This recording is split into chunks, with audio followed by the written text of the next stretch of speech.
Et en 81-82, nous sommes encore sur TF1, et pour la première fois, on annonce qu'un jour, dans une émission qui s'appelait Temps X, on annonce qu'un jour va exister, indépendamment des banques centrales et donc du contrôle qui est exercé par ces banques, va exister une monnaie qui sera cryptée, c'est-à-dire en fait qui sera fondée sur des échanges entre des individus en dehors de tout contrôle. Et nous nous sommes dit, cette monnaie sera numérique. Et c'était assez osé de dire ça, parce qu'à l'époque, on ne pensait pas du tout à ça. Vous l'avez vraiment dit ça, parce que je peux pas vérifier. On a vraiment dit ça. Non, mais c'est vraiment dit. Vérifié, absolument. C'est vérifié. Le mot numérique déjà existait. Le mot numérique, oui. Enfin, il existait depuis déjà assez longtemps. De Matrix. Et donc, on annonce ça, et bien entendu, comme c'était lié à l'annonce aussi du phénomène Internet, du phénomène des portables, enfin, on a fait une émission de prospective ce jour-là. On nous a pas beaucoup cru, et de toute façon, l'information s'est perdue au fil des temps. Cependant, on arrive en 92-93, au moment où Igor et moi, après avoir quitté TF1, on décide de s'engager dans la recherche, et donc on reprend des thèses de doctorat dans le contexte de l'école polytechnique et puis d'autres des grandes institutions du savoir. On entre donc dans cette longue traversée qui nous permet de rencontrer beaucoup de monde. Et on s'installe dans un laboratoire qui s'appelle MicroArchi.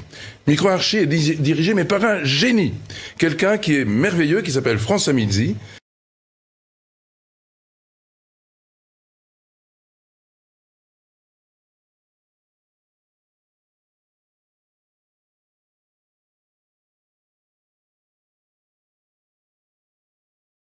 On rencontre chez lui un japonais. Ce japonais s'appelle Soichiro Shimoda. C'est un type absolument génial, avec lequel on échange beaucoup de choses. On est en 93, 94, 95. Et chaque année, on se rencontre et on discute. On discute justement de cette idée de la création d'une monnaie cryptée. Et en même temps, de moyens d'échange, qui sont des moyens d'échange qui échappent au contrôle. À tout contrôle. Et c'est comme ça que petit à petit, on en vient à discuter de ce qu'on appelle aujourd'hui les blockchains. Parce que vous parliez avec M. Shimoda, qui a disparu depuis M. Shimoda. Il y a un personnage très important dans l'histoire de la crypto, qui s'appelle Satoshi Nakamoto. Oui. Satoshi Nakamoto. C'est un mythe, c'est un personnage mythique, parce que c'est lui qui en 2008 va créer ce qu'on appelle le livre blanc de la crypto-monnaie. Et c'est lui qui, quelques mois plus tard, va créer la première... Le 9 janvier 2009, il lance le premier programme qui va créer la première blockchain. Il a disparu, paraît-il, cet homme, et il y a même une interrogation pour savoir s'il est tout seul ou ils sont plusieurs. Oui, exactement. C'est un mythe. Il y a des légendes. Il a disparu. Vous connaissez bien ça? Mais oui, on l'a évoqué dans le rapport parlementaire.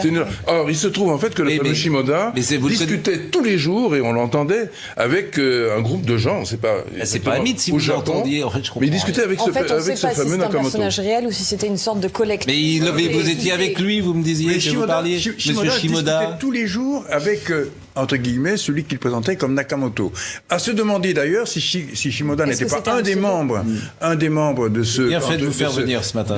Vraiment, je crois que votre texto était plus clair. Bon, et alors, qu'est-ce qu'on dit alors? Qu'est-ce qu'il faut dire? Ce qui est très étonnant, c'est qu'en 2016, nous, on reçoit tout à coup une série de messages très curieux qui disent... que vous êtes riche. Qui disent, non, pas ça. Ils disent Bogdanov égale Nakamoto. Donc les gens ont commencé à fantasmer sur le fait que nous sommes Nakamoto. Et c'est vous qui l'êtes, c'est ça? C'est ça que vous êtes venu nous dire? Vous êtes Nakamoto. Et donc une photo qui est une photo qui est devenue célébrissime parce qu'elle circule à 1,250 milliard d'exemplaires, de gens qui ont vu cette photo. C'est Grishka qui est au téléphone. Et aujourd'hui, on s'imagine que Grishka, elle est une photo quelque part. Il faut absolument la voir. On va la montrer. Il faut la voir. C'est une photo de Grishka au téléphone.